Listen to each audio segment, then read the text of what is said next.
Hello everyone, आपका स्वागत है अड्डा 24/7 क्लास 9 एंड 10 यूट्यूब चैनल पर। और क्लास 9th के मेरे प्यारे बच्चों, इस सेशन में मैं क्या पढ़ाने वाला हूं?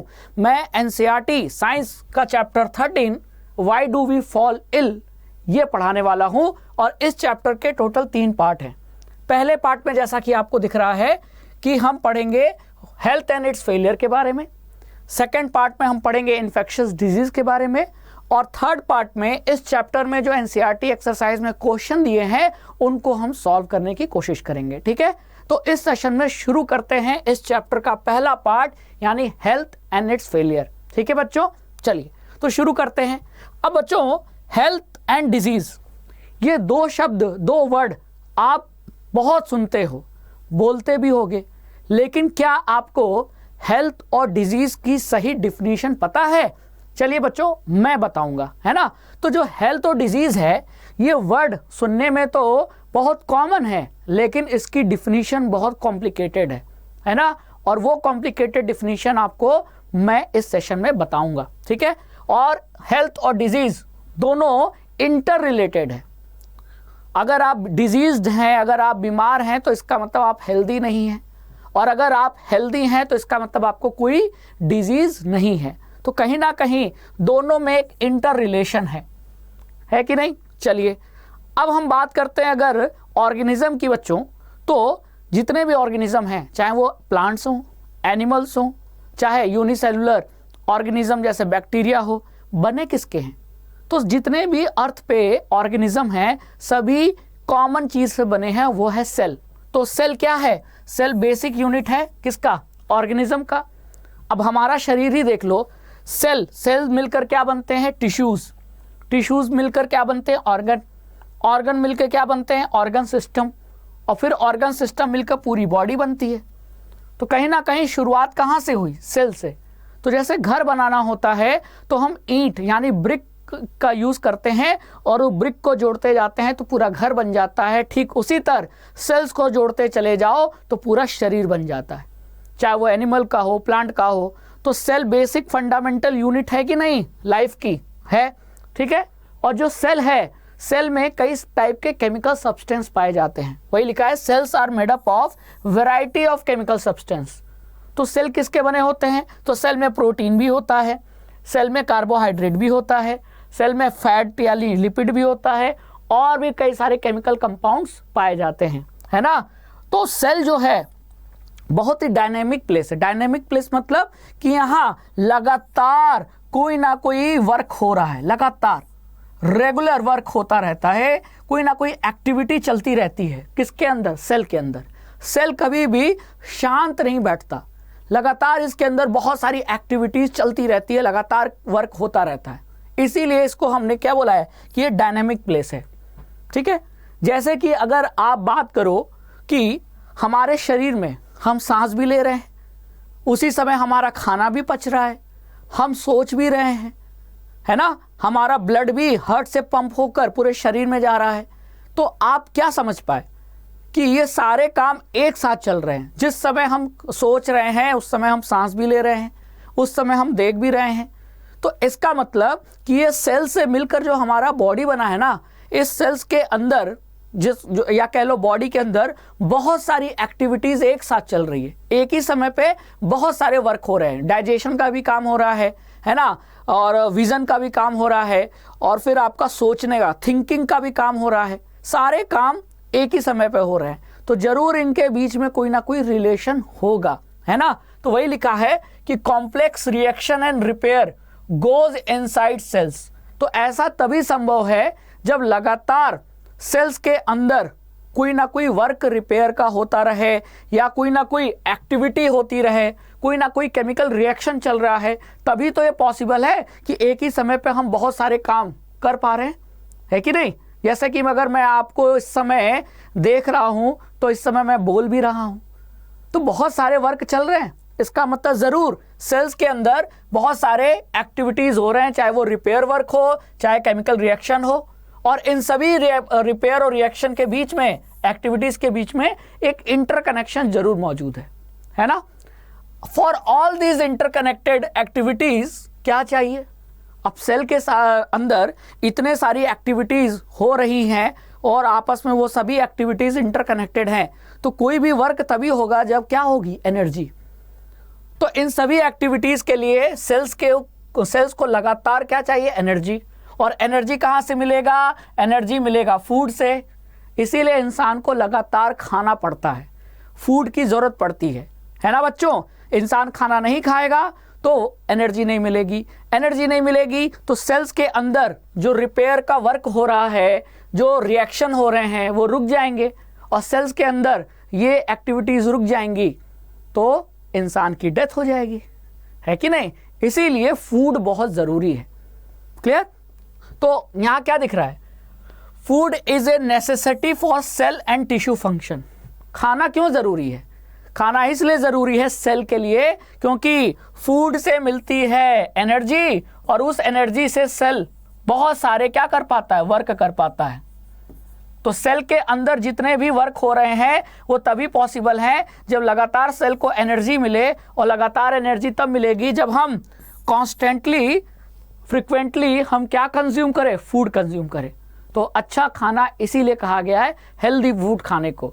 हेल्दी फूड खाओगे, एनर्जी मिलेगी और आपके सेल्स अच्छे तरीके से काम कर पाएंगे, है ना, और आपकी बॉडी भी हेल्दी रहेगी। क्लियर। चलिए अब आगे चलते हैं। तो आपको समझ में तो आ गया कि सेल्स के लिए, सेल्स को लगातार कार्य करने के लिए अच्छा फूड खाना बहुत ज़रूरी है ना। Anything that prevents proper functioning of cells, यानी कि अगर किसी वजह से सेल के ये जो कार्य है ना, वर्क, वो अगर रुक जाएं, प्रिवेंट हो जाएं, तो हमारी जो बॉडी है वो सही ढंग से काम नहीं करेगी, कुछ ना कुछ समस्या, प्रॉब्लम आएगी, और तब हमारी जो हेल्थ है वो खराब होगी, और तब हम कहेंगे कि हमारे में डिजीज़ है। तो सेल्स काम करना बंद कर दें या सेल्स में कोई प्रॉब्लम आ जाए तो हमारी हेल्थ कॉम्प्रोमाइज़ हो जाती है। ठीक है। तो अब इसी को और डिटेल में देखते हैं। ठीक है।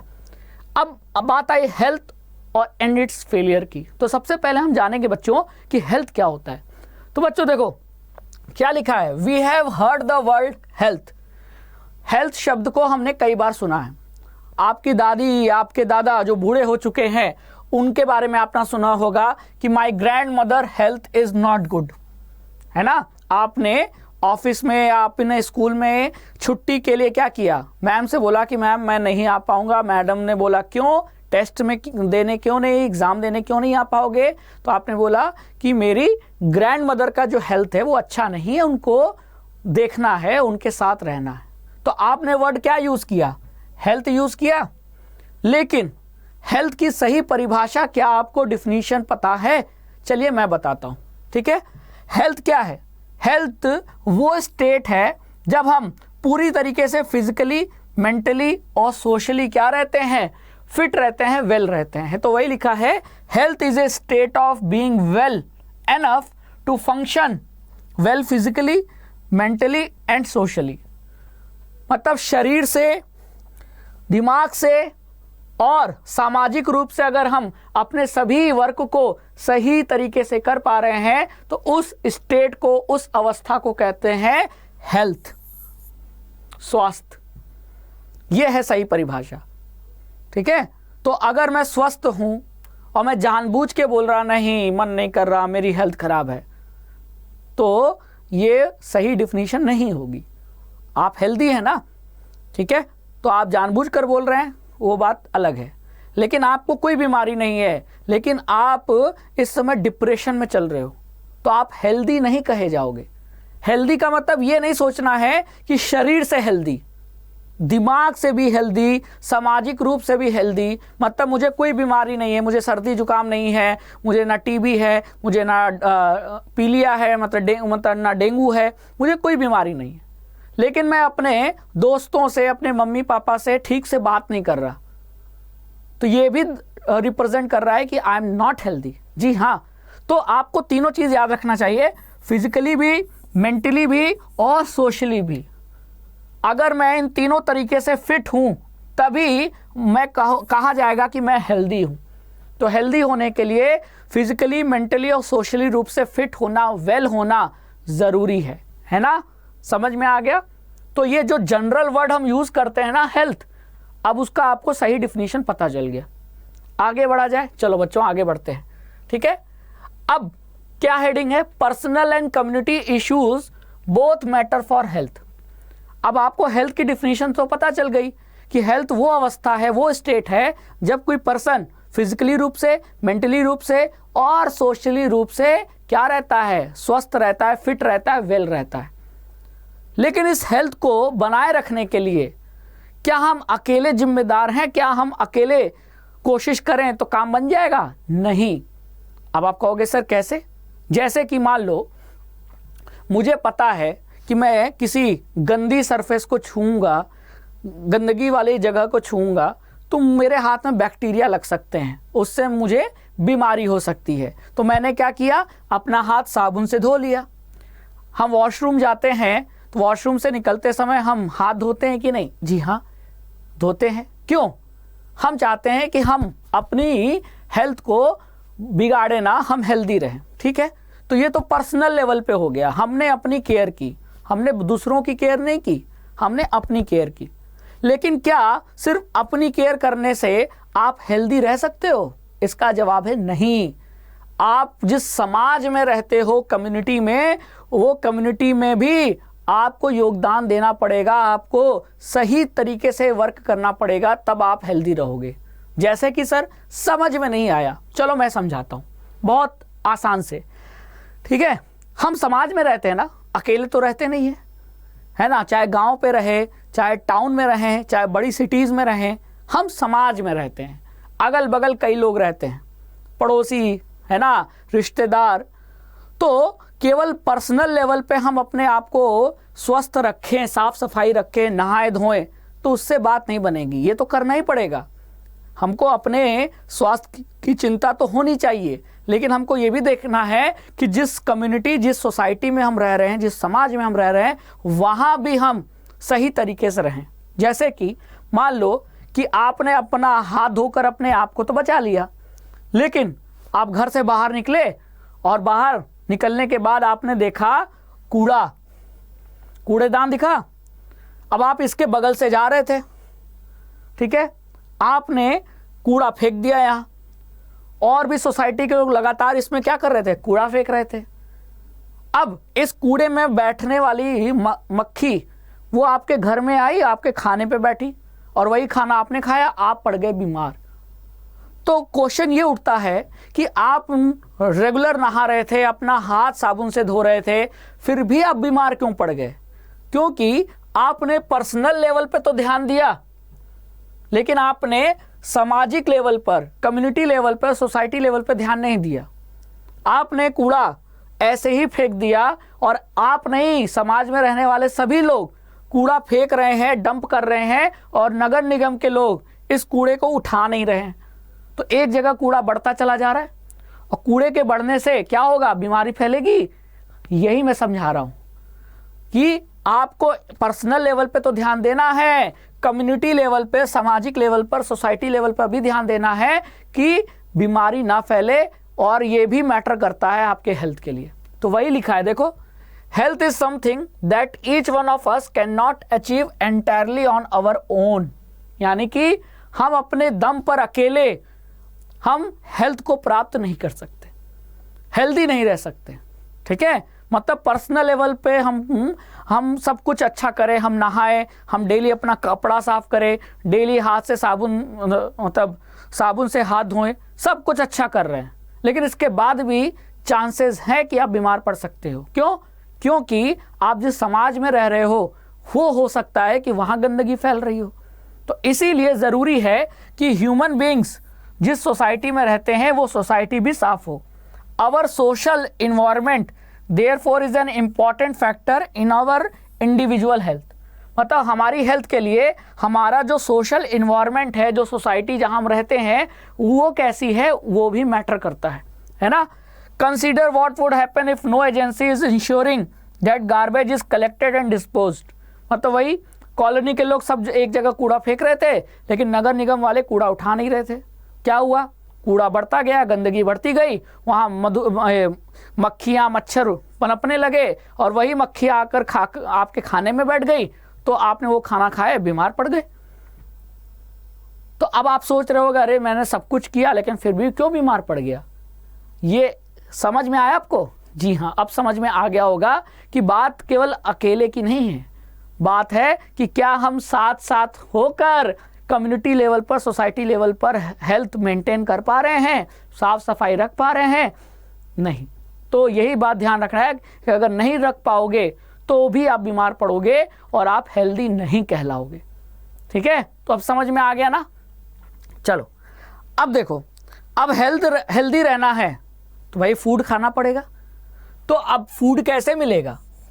फूड के लिए, खरीदने के लिए पैसा चाहिए, और पैसा तब मिलेगा जब हम कोई काम करें, वर्क करें, है ना, नौकरी करें, बिजनेस करें।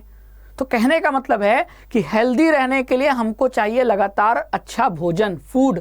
और फूड तब मिलेगा जब हम पैसा कमाएंगे, और पैसा तब कमाएंगे जब हम कोई वर्क करेंगे, है ना। अब चाहे वो लेबर वर्क करे, चाहे डॉक्टर अपना काम करे, दोनों पैसा कमा रहे हैं। Doctor, engineer, IAS officer, IPS officer, है ना, लेबर, फार्मर, है ना, टीचर, लॉयर, जितने लोग हैं, जितने प्रोफेशन हैं, सभी क्या कर रहे हैं? पैसा ही तो कमा रहे हैं, ताकि उस पैसे से फूड खरीद सके और फूड को खाकर हेल्दी रह सके। भाई यही ना है?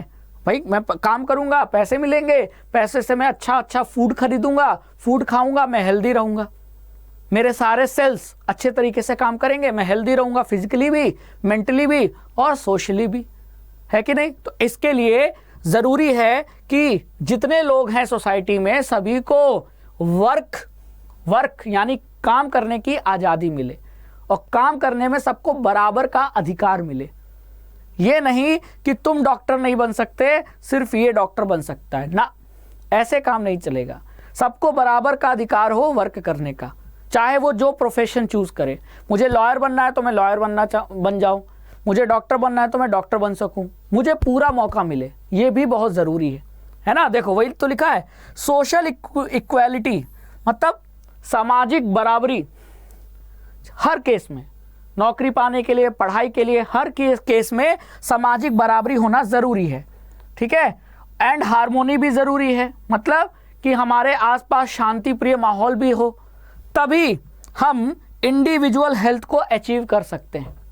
ठीक है, तो we can think of many other such example of connection between community issues and individual health. यानी इस तरीके से अब आप समझ सकते हो कि ऐसे बहुत सारे एग्जाम्पल हैं जिससे आप ये पता लगा सकते हो कि अगर इंडिविजुअल हेल्थ को अच्छा रखना है, मतलब खुद के स्वास्थ्य को अच्छा रखना है, तो इसके लिए ज़रूरी है कि सामाजिक जो समस्याएं हैं, कम्युनिटी की जो इश्यूज हैं, कि काम नहीं मिल रहा, ठीक है, पैसा नहीं कमाना को मिल रहा, या किसी को मतलब कूड़ा फेंकने के बाद वहाँ से कूड़ा नहीं उठ रहा, ऐसे बहुत सारी समस्याएं हैं जो सामाजिक लेवल पे एग्जिस्ट करती हैं। ऐसी कम्युनिटी इश्यूज को हटा देना बहुत ज़रूरी है। अगर कम्युनिटी में, समाज में कोई भी समस्या है और वो समस्या अगर प्रेजेंट रहेगी तो हम अपने इंडिविजुअल हेल्थ को प्राप्त नहीं कर सकेंगे। मैं चाहता हूँ हेल्दी रहना, मैं चाहता हूँ अच्छा खाना, लेकिन मुझे कोई काम नहीं मिल रहा, तो मुझे पैसे कैसे मिलेंगे? काम नहीं करूँगा, पैसे नहीं मिलेंगे, पैसे नहीं मिलेंगे तो मैं अच्छा भोजन, फूड कैसे खरीदूंगा? और फूड नहीं खरीद पाऊंगा तो जाहिर सी बात है कि मैं हेल्दी रह पाऊंगा क्या? नहीं रह पाऊंगा। तो इसीलिए समाज का अच्छा होना, समाज में इक्वालिटी होना, समाज में हार्मोनी होना, समाज की जितनी इश्यूज हैं, समस्याएं हैं, उनका ख़त्म होना ज़रूरी है, तब जाकर हम इंडिविजुअल हेल्थ की बात कर सकते हैं। ठीक है, ऐसा नहीं है कि अकेले जो चाहें वो कर लें, नो। क्लियर? चलो आगे सब चलते हैं। अब बात करते हैं distinction between healthy and disease free. मुझे कोई बीमारी नहीं है, ठीक है, मुझे ना टीबी है, ना मुझे कैंसर है, ना मुझे बीपी है, ना मुझे डायबिटीज़ है, फिर भी मैं दौड़ नहीं पा रहा, तो क्या मैं हेल्दी हूँ? आप बताइए सोचकर। तो आप कहोगे नहीं सर, हेल्दी नहीं है, आप डिजीज़ फ्री तो हैं। मेरे पास, मेरे शरीर में कोई डिजीज़ नहीं है, कोई बीमारी नहीं है, मैं डिजीज़ फ्री तो हूँ, लेकिन मैं हेल्दी नहीं हूँ। तो अब समझ में आया? हेल्दी हर तरीके से होना ज़रूरी है, फिजिकली भी, मेंटली भी और सोशली भी। तो डिजीज केवल बॉडी की बात करता है, फिजिकल की बात करता है, लेकिन साथ में मेंटल और सोशल ये भी अटैच है। मुझे कोई बीमारी नहीं है, लेकिन अगर मैं किसी से सही से बात नहीं कर रहा तो मैं डिजीज फ्री तो हूँ, लेकिन मैं हेल्दी नहीं हूँ। क्योंकि हेल्दी तभी कहलाऊंगा जब मैं फिजिकली, मेंटली और सोशली तीनों लेवल पर मैं फिट रहूं। अब समझ में आ गया दोनों में फर्क? जी हाँ। तो वही यहाँ लिखा है कि if this is what we mean by health, what do we mean by disease. तो डिजीज का मतलब क्या है और हेल्दी का मतलब क्या है? Disease literally means being uncomfortable. तो अब हम थोड़ी डिजीज की बात कर लेते हैं। अभी तक हेल्थ की बात कर रहे थे, डिजीज की बात कर लेते हैं, ठीक है। डिजीज मतलब ये कंडीशन कि not being disease is not the same as being healthy. मतलब मैं डिजीज फ्री हूं, इसका मतलब ये नहीं कि मैं हेल्दी हूं, ठीक है। Good health for a dancer may mean being able to stretch his body into difficult but graceful position.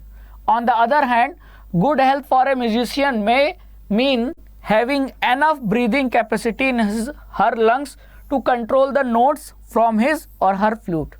मतलब ये बांसुरी बजाने वाला, फ्लूट बजाने वाला ये जो पर्सन है, ये इसको कोई बीमारी नहीं है, लेकिन ये सही तरीके से फ्लूट बजा नहीं पा रहा है, तो ये डिजीज फ्री तो है लेकिन हेल्दी नहीं है। हेल्दी कब कहलाएगा? हेल्दी तब कहलाएगा जब इसको बीमारी भी ना हो और सही तरीके से जो ये वर्क करना चाह रहा है, ये चाह रहा है कि मैं फ्लूट, बांसुरी बजा सकूं। तो अगर ये डिजीज भी नहीं है इसको और ये जो वर्क करना चाह रहा है वो भी कर पा रहा है, इसका मतलब तब ये हेल्दी है। समझ में आया? तो हेल्दी होना और डिजीज फ्री होना दोनों अलग अलग चीज़ें हैं। मुझे कोई बीमारी नहीं, मैं डिजीज फ्री हूँ, लेकिन इसके बावजूद भी हो सकता है कि मैं हेल्दी ना हो। जी हाँ, समझ में आया? क्लियर। चलो आगे चलते। डिजीज एंड इट्स कॉजेज, बीमारी और उसका कारण, है ना। तो what does disease look like? How do we know that there is a disease? बीमारी का पता कैसे चलता है? कैसे हम कह सकते हैं कि ये पर्सन बीमार है, वो पर लड़का बीमार है, ये लड़की बीमार है, वो बूढ़ी अम्मा बीमार है? आखिर बीमारी का पता कैसे चलता है? क्या होती है बीमारी, है ना। तो यही सब तो पता हम लगाना चाहते हैं। When there is a disease, either the functioning of one or more system of the body will change for the worse. These changes give rise to the symptoms and sign of disease. यानी जब हम बीमार होते हैं तो हमारे शरीर के जो ऑर्गन है, टिश्यूज़ हैं, वो सही तरीके से काम नहीं करते। जैसे मान लो कि आपने कुछ ऑयली खाना खा लिया, तो आपका पेट अब सही तरीके से काम नहीं कर रहा, उसके वजह से आपको लूज मोशन हो रहा है, आपको गैस की समस्या हो गई। तो ये सब क्या है? साइन यानी सिम्टम्स। तो डिजीज के सिम्टम से पता चलता है डिजीज क्या है। तो अब इस क्वेश्चन का समझ में आ गया जवाब कि how do we know that there is a disease. कैसे पता चलता है कि किसी पर्सन को बीमारी है? उस बीमारी के सिम्टम से, पेट में दर्द, सर में दर्द, चक्कर आना, बुखार आना, ये सभी सिम्टम्स हैं जो कि ये बता रहे हैं कि पर्सन को कोई ना कोई बीमारी है, कोई ना कोई डिजीज है। तो डिजीज का पता उसके साइन, उसके सिम्टम से लगता है। अब चाहे वो हेडेक हो, चाहे खांसी आना हो, चाहे पेट में दर्द आना हो, ये सभी क्या हैं? ये सभी सिम्टम्स हैं। अब जैसे सर दर्द हुआ, तो सर दर्द कई कारण की वजह से हो सकता है, तो अब फिर डॉक्टर पता लगाता है। आप डॉक्टर के पास जाते हो, बोलते हो सर दर्द हो रहा है, तो डॉक्टर बोलता है बुखार है क्या, ठीक है, गैस बनी है क्या, फिर या हो सकता है माइग्रेन है क्या, बहुत कारण हो सकते हैं, है ना। तो सिम्टम से हमको डिजीज का पता चलता है। इतना तो आपको पता चल गया कि नहीं, है ना, क्लियर। हम सिम्टम्स होता है, पेट दर्द होता है, मम्मी को बोलते हैं मम्मी पेट दर्द कर रहा है, तो मम्मी समझ जाती है अच्छा कोई प्रॉब्लम है, कुछ उल्टा सुल्टा खाया होगा, है ना। हो सकता है कि बच्चे को फूड पॉइजनिंग हो, तो फूड पॉइजनिंग बीमारी है, और इसका पता कैसे चला? पेट में दर्द, उल्टी से। तो ये सिम्टम्स है, उल्टी आना, पेट में दर्द, ठीक है, बुखार, ये सब क्या है? ये सब सिम्टम्स हैं, और डिजीज का पता सिम्टम से चलता है। इतना तो आपको अब पता चल गया होगा, ठीक है। चलो, एक्यूट एंड क्रोनिक डिजीज है। तो डिजीज़ का पता सिम्टम से चलता है, लेकिन जो डिजीज़ है ना, वो डिजीज़ का जो असर हमारे बॉडी पे पड़ता है वो भी कई अलग अलग टाइप का होता है। कुछ डिजीज़ को हम एक्यूट कहते हैं, कुछ को क्रोनिक कहते हैं। खतरनाक कौन है? क्रोनिक।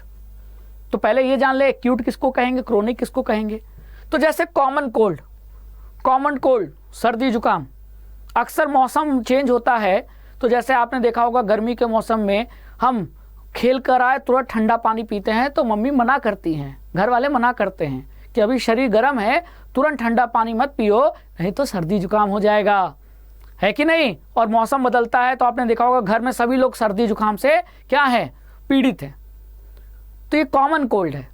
अब कॉमन कोल्ड कितने दिन रहता है? 3 दिन 5 दिन, फिर अपने आप ठीक हो जाता है।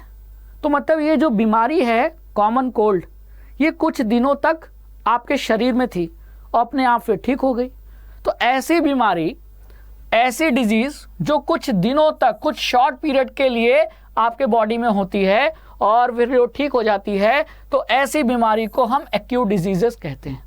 तो वही लिखा है, some diseases last for only very short period of time. और ऐसी बीमारी जो कि बहुत कम समय के लिए आपके बॉडी में होती है, उसे हम एक्यूट डिजीजेस कहते हैं, जैसे कि कॉमन कोल्ड जो कि वायरस से होता है, सर्दी जुकाम। तो एक्यूट डिजीजेस समझ में आ गया। लेकिन अब बात करते हैं क्रोनिक डिजीजेस। जरा इस पर्सन का पैर देखो, इसका पैर कितना सूज गया है ना। ये कौन सी बीमारी है? एलिफेंटियासिस। अब आपको समझ में आ गया होगा कि इस बीमारी का नाम एलिफेंट यानी हाथी पर क्यों रखा गया, क्योंकि इसका पैर देखो स्वेलिंग से इतना मोटा हो गया, लग रहा है हाथी का पैर है। और इस बीमारी को हम क्या कहते हैं? एलिफेंटियासिस।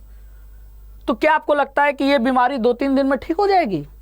ये पूरी उम्र भर तक ठीक नहीं होती। एक बार किसी को अगर एलिफेंटियासिस बीमारी हो गई, डिजीज हो गया, तो वो उम्र भर ठीक नहीं होता। पूरे उम्र भर तक उसका पैर में स्वेलिंग रहती है। इसका मतलब ऐसी बीमारी जो काफ़ी लंबे समय तक, यानी कि हो सकता है कि पूरे उम्र भर, लाइफ टाइम आपके पास ये बीमारी हो, वो बीमारी कहलाती है क्रोनिक डिजीजेस, जैसे कि एलिफेंटियासिस। क्लियर है?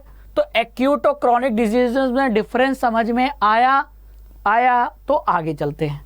ठीक है, कम समय के लिए हो तो एक्यूट, और ज़्यादा समय के लिए हो, लाइफ टाइम हो जाए, तो ऐसे डिजीज़ को हम क्रोनिक डिजीजेस कहते हैं। ठीक है, अब क्रोनिक डिजीजेस ज़्यादा खतरनाक है किसके कंपैरिजन में? एक्यूट डिजीजेस के। सर्दी जुकाम हो गया तो इससे बहुत ज़्यादा नुकसान नहीं होगा। क्या होगा? आप सर्दी जुकाम में भी अपना काम कर सकते हो, पढ़ सकते हो, ऑफिस का काम कर सकते हो, टीवी देख सकते हो, है ना।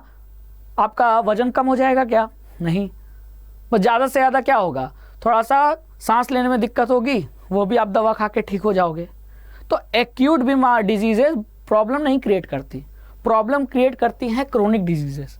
ठीक है, तो वही लिखा है, acute and chronic diseases have different effects on our health.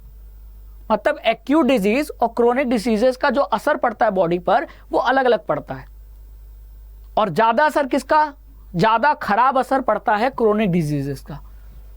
ठीक है, जैसे कि as an example think about a cough and cold. 2-3 दिन हुआ, ठीक हो गया, आपको कोई खास दिक्कत आई? नहीं। लेकिन अगर आपको टीबी हो गया, टीबी में क्या होता है? फेफड़ों में पानी भर जाता है। ये बैक्टीरिया से होने वाली बीमारी है। और फेफड़ों में पानी भरना शुरू हो गया तो ना आपको खाने में अच्छा लगेगा कुछ, ना सांस लेने में भी दिक्कत होगी, ना आप खा पाओगे सही से, तो आपका लगातार वेट क्या होगा? लॉस होगा। और सांस लेने में दिक्कत आएगी तो आप थका थका भी महसूस करोगे, and you feel tired also. तो ये क्रोनिक डिजीजेज है। अब क्रोनिक डिजीजेज से क्या हुआ? आपका वेट लॉस हुआ, आप थकान महसूस कर रहे हो। तो ज़्यादा असर किसका पड़ा? क्रोनिक डिजीजेस का कि एक्यूट डिजीजेस का? क्रोनिक डिजीजेस का असर ज़्यादा पड़ता है हेल्थ पे। ठीक है, साफ साफ यहाँ दिख रहा है। Most of us get better and become well within a week or so. Cough and cold होगा, 1 हफ्ते में ठीक हो जाएंगे, कोई खास असर नहीं पड़ा। लेकिन अगर टीबी हो गया तो समझ जाओ एकदम पतले हो जाओगे, फेफड़े आपके कमज़ोर हो जाएंगे, शरीर एकदम पतला हो जाएगा, वेट लॉस हो जाएगा, थकान महसूस करोगे। तो ज़्यादा असर बॉडी पर कौन डालते हैं? बॉडी के हेल्थ पर ज़्यादा असर क्रोनिक डिजीजेस डालते हैं। क्लियर, समझ में आ गया? चलिए आगे चलते हैं। अब बात करते हैं कॉजेज ऑफ डिजीजेस। ठीक है, डिजीज का पता सिम्टम से चलता है। ठीक है, डिजीज एक्यूट भी हो सकती हैं, क्रोनिक भी हो सकती हैं। ज़्यादा खतरनाक क्रोनिक डिजीजेज है ना।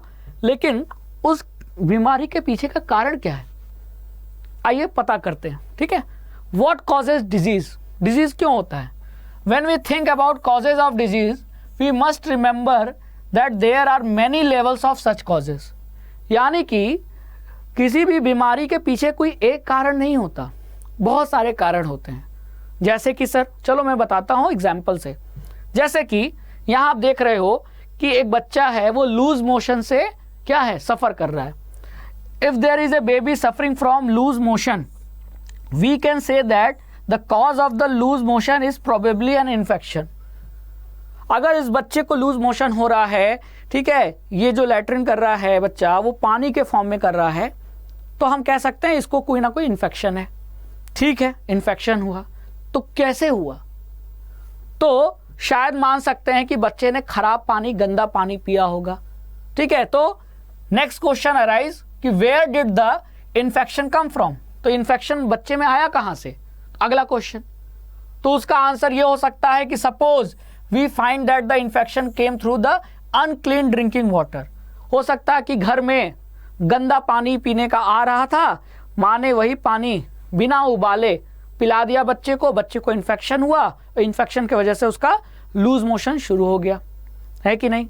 तो पहला क्वेश्चन, बीमारी किससे हुई? इन्फेक्शन से। बीमारी कौन सी थी? Loose motion. किसके वजह से हुआ? इन्फेक्शन से। सेकंड क्वेश्चन, इन्फेक्शन हुआ कैसे? तो गंदा पानी पीने से। नेक्स्ट क्वेश्चन, वो गंदा पानी कई घरों के बच्चों ने पिया, तो केवल इसी बच्चों की बीमारी क्यों हुई? यही बच्चा लूज मोशन क्यों कर रहा है? बाकी बच्चे भी तो वही गंदा पानी पिए थे, उनको क्यों नहीं लूज मोशन हुआ? तो इसका जवाब क्या है? इसका जवाब ये हो सकता है कि शायद बेबी की जो हेल्थ है, बच्चे की हेल्थ है, वो उतनी अच्छी नहीं, इसीलिए गंदा पानी पीने पर वो बीमार पड़ गया। और बाकी बच्चे, उनका शारीरिक जो हेल्थ था बॉडी का, वो अच्छा था, तो गंदा पानी पीने के बावजूद भी वो बीमार नहीं पड़े। ठीक है, तो वही लिखा है कि many babies must have had this unclean drinking water, so why it is that कि one baby developed loose motion when the other babies did not. तो इसका कारण क्या हो सकता है? इसका कारण ये हो सकता है कि वो बच्चा जिसको लूज मोशन हुआ गंदा पानी पीने पर, वो इसलिए हुआ क्योंकि उसकी हेल्थ अच्छी नहीं थी, वो हेल्दी नहीं था, बीमार था। और बीमार था तो गंदा पानी पीने के बाद तुरंत उसको इन्फेक्शन हो गया। अब एक क्वेश्चन और आता है, देख रहे हो, कई कारण हैं इन्फेक्शन के, बीमारी के कई कारण हैं। ये कारण गंदा पानी, दूसरा कारण बच्चे की हेल्थ सही नहीं थी। अब बच्चे की हेल्थ क्यों नहीं सही है? क्योंकि हो सकता है कि बच्चे को प्रॉपर न्यूट्रिशन नहीं मिल रहा, फूड नहीं मिल रहा, है ना। अब फूड क्यों नहीं मिल रहा? हो सकता है कि माँ बाप गरीब है, बच्चे को अच्छा सा फल, दूध, सब्जियां, दाल, अंडे नहीं खिला पा रहे। तो ये भी तो मैटर करता है कि perhaps because it is coming from house hold which is poor, family poor है, ये भी कारण हो सकता है। फैमिली पुअर होने के कारण क्या हुआ? बच्चा ठीक से भोजन नहीं कर रहा है तो हेल्दी नहीं है, और हेल्दी नहीं है तो गंदा पानी पिया तो इन्फेक्शन हुआ, इन्फेक्शन हुआ तो उसको लूज मोशन हुआ। अब आप समझ रहे हो, कई लेवल हैं। ठीक है, कई लेवल हैं। वही लिखा था यहाँ, क्या लिखा था देखो कि there are many levels of such causes. मतलब डिजीज का जो कारण है, कॉज है, उसके कई लेवल हो सकते हैं, कई कारण हो सकते हैं। अब कई कारण इस एग्जाम्पल से आपको समझ में आ गए? ठीक है, ठीक है, चलो अब बात कर लेते हैं इन्फेक्शियस और नॉन इन्फेक्शियस कॉजेज की। तो देखो, डिजीज होने के पीछे कई कारण, भोजन नहीं मिला, गंदा पानी भी हो सकता है, लेकिन फूड नहीं मिला, गंदा पानी पी लिया, इसके वजह से बीमारी होगी तो तुरंत नहीं होगी, थोड़ा समय लगता है। मतलब ये नहीं कि अचानक आपने आज खाना नहीं खाया तो बीमार तुरंत पड़ जाओगे, नहीं। हो सकता है कि आज आपने 5 घंटे तक खाना नहीं खाया, तो इसका मतलब ज़रूरी नहीं कि आप बीमार पड़ जाओ। तो ये सब कारण तो है, भोजन नहीं करोगे तो बीमार पड़ जाओगे, लेकिन क्या तुरंत बीमार पड़ोगे? ऐसा कोई ज़रूरी नहीं। लेकिन कुछ ऐसे कारण होते हैं बीमारी के पीछे, कुछ डिजीज के ऐसे कॉज हैं जिनसे तुरंत बीमारी होती है ना, और वो बीमारी इन्फेक्शियस भी हो सकती है और नॉन इन्फेक्शियस भी हो सकती है। ठीक है, तो देखो क्या लिखा है, immediate cause of disease as belonging to two distinct types. मतलब बीमारी का एक इमीडिएट कॉज, इमीडिएट मतलब ऐसा कारण जिससे तुरंत हम बीमार पड़ सकते हैं, वो है कोई बीमारी। और जो बीमारी है वो दो टाइप में डिवाइड कर दिया है, इन्फेक्शियस और नॉन इन्फेक्शियस। ठीक है, जैसे कि जो माइक्रोब ऑर्गेनिज्म है, बैक्टीरिया, प्रोटोजोआ, ठीक है, ऐसे बहुत सारे छोटे छोटे आंखों से नहीं दिखने वाले माइक्रो ऑर्गेनिज्म है, जैसे कि बैक्टीरिया, जो हमको बीमार कर देते हैं। जैसे आपने सुना होगा टाइफाइड, टाइफाइड किससे होता है? बैक्टीरिया से। तो क्या आपको टाइफाइड का बैक्टीरिया दिखेगा? नहीं दिखेगा, फिर भी आप बीमार पड़ जाओगे, है ना। तो वही लिखा है कि one group of causes is the infectious agent, mostly microbes, या उनको हम माइक्रो ऑर्गेनिज्म भी कहते हैं, जिनके वजह से हम बीमार होते हैं। तो ऐसे डिजीज जो माइक्रोब्स के द्वारा तुरंत बॉडी को पकड़ता है, disease where microbes are the immediate causes, उन डिजीज को हम क्या कहते हैं? Infectious disease. क्योंकि माइक्रोब एक पर्सन से दूसरे पर्सन फैलते हैं, तो हम इस बीमारी को भी क्या कहते हैं? इन्फेक्शन, क्योंकि ये भी फैलता है। ठीक है, this is because the microbes can spread in the community, समाज में स्प्रेड कर सकते हैं, और इसीलिए वो जिस बीमारी का कारण है वो डिजीज भी क्या करती है? स्प्रेड होती है उन माइक्रोब्स के साथ। तो जैसे मान लो ये बैक्टीरिया है टाइफाइड का, ये बैक्टीरिया मेरे शरीर में आ गया, मैंने खांसा, दो लोग खड़े थे, ये बैक्टीरिया उनके शरीर में चला गया, तो बैक्टीरिया फैल रहा है। बैक्टीरिया क्या है? Micro organism. अब ये बैक्टीरिया स्प्रेड हो रहा है, तो बैक्टीरिया के स्प्रेड होने से साथ ही साथ टाइफाइड बीमारी भी तो स्प्रेड हो रही है। और ऐसी बीमारी जो स्प्रेड हो बहुत तेजी से, जिसके वजह से कोई इमीडिएटली बीमार पड़ सकता है, ऐसे डिजीज को इन्फेक्शियस डिजीज ही तो कहेंगे, है ना। समझ में आया? तो इन्फेक्शियस डिजीज का सबसे मेन रीजन क्या होता है? Micro organism. और ऐसे डिजीज बहुत तेजी से समाज में फैलते हैं, सोसाइटी में। एक को हुआ 10 को हो जाएगा। सर्दी जुकाम घर में एक को हुआ दूसरों को हो जाता है, होता है कि नहीं? तो ये सब कौन से डिजीज हैं? इन्फेक्शियस डिजीज हैं। ठीक है, लेकिन कुछ रोग ऐसे होते हैं, डिजीज, जो फैलते नहीं हैं। जैसे मुझे बीपी की शिकायत है, तो क्या मेरे भाई को भी बीपी हो जाएगा? नहीं। मुझे कैंसर है, तो क्या मेरे किसी रिश्तेदार को भी कैंसर हो जाएगा? नहीं। तो ये डिजीज तो है, लेकिन कैसा डिजीज है? ऐसा डिजीज है जो मेरे बॉडी तक ही सीमित है, फैलेगा नहीं। तो ऐसे डिजीज को, बीमारी को क्या कहेंगे? Non infectious disease. तो on the other hand there are also diseases that are not caused by infectious agent, जो किसी माइक्रो ऑर्गेनिज्म द्वारा नहीं होते, जैसे कि कैंसर, जैसे कि ब्लड प्रेशर, जैसे कि आपकी डायबिटीज। तो ऐसे डिजीजेस को हम क्या कहेंगे? Non infectious disease. देखो, माउथ कैंसर, सिगरेट इसीलिए मना किया जाता ना कि तंबाकू का प्रयोग मत कीजिए, सिगरेट मत फूकिए, बीड़ी मत फूकिए, माउथ कैंसर हो सकता है। तो कैंसर क्या है? नॉन इन्फेक्शियस डिजीज है। ब्लड प्रेशर, घरों में लगभग सभी को ब्लड प्रेशर है, तो इसका मतलब ऐसा है क्या कि एक को हुआ तो दूसरे को हो गया? फैल रहा है क्या? नहीं।